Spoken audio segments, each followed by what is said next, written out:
मैले यो गजल भनेर चाहिँ मैले लेखेको थिइनँ कि अनि यसो लेख्नु लागेर यो केही मिल्दैन थाहा छैन मैले लेखेको छु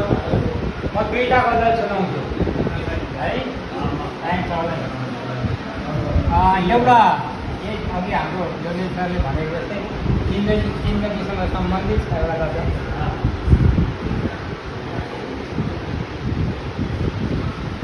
जिन्दगी त हार जित हुँदै जाने खेल हो यो जिन्दगी त हार जित हुँदै जाने खेल हो यो समयको गतिसँगै दौडिरहने रेल हो यो समयको गतिसँगै दौडिरहने रेल हो यो कसले गर्छ जिन्दगीको बाटो छेक्ने काम यहाँ कसले गर्छ जिन्दगीको बाटो छेक्ने काम यहाँ अविरल बग्दै जाने प्रकृतिको खेल हो यो अविरल बग्दै जाने प्रकृतिको खेल हो हिँड्दै जाँदा कहिलेकाहीँ ठेस लाग्न सक्छ तर हिँड्दै जाँदा कहिलेकाहीँ ठेस लाग्न सक्छ तर सोच्नै पर्छ जिन्दगी त प्रकृतिको मेल हो यो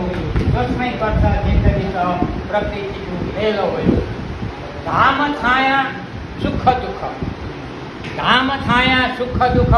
जिन्दगीका साथी नहुन् मिलाएर नराखेमा जिन्दगी त जेल हो यो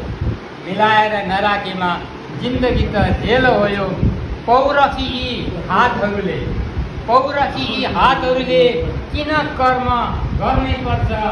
जिन्दगी त किनाबाट निस्किएको तेल हो यो जिन्दगी त किनाबाट निस्किएको तेल हो यो जिन्दगी त हार जित हुँदै जाने खेल हो यो समयको गतिसँगै दौडिरहने रेल हो यो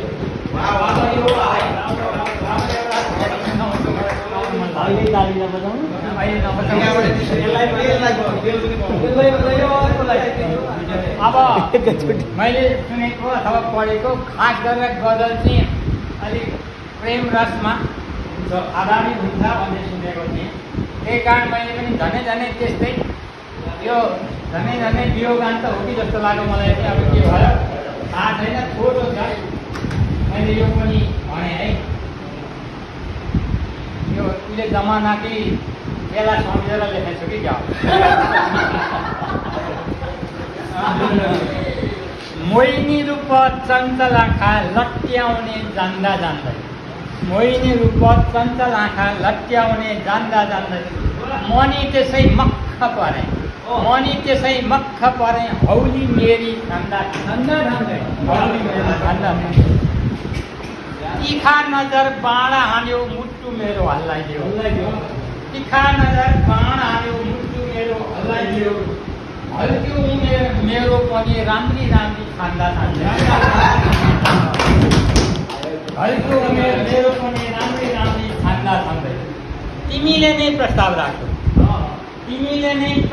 राख्यौ सँगै बाँचौँ सँगै मरौँ खसिहाले प्रेम जालमा तिम्रो कुरा मान्दा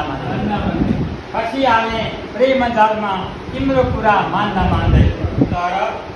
तिमीले त अर्कैलाई मन दिएकी रहेछौ धोका दियौ छोडी गयौ मैले यता तान्दै मोहिनी रूप चञ्चल आँखा लट्याउने जान्दै मनी त्यसै मक्ख परे हौली मेरी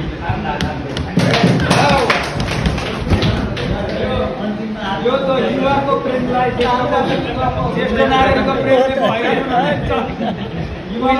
वहीँ सम्झेर गरे अब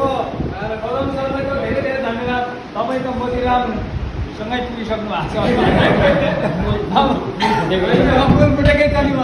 अहिलेसम्म कसैले तानेकै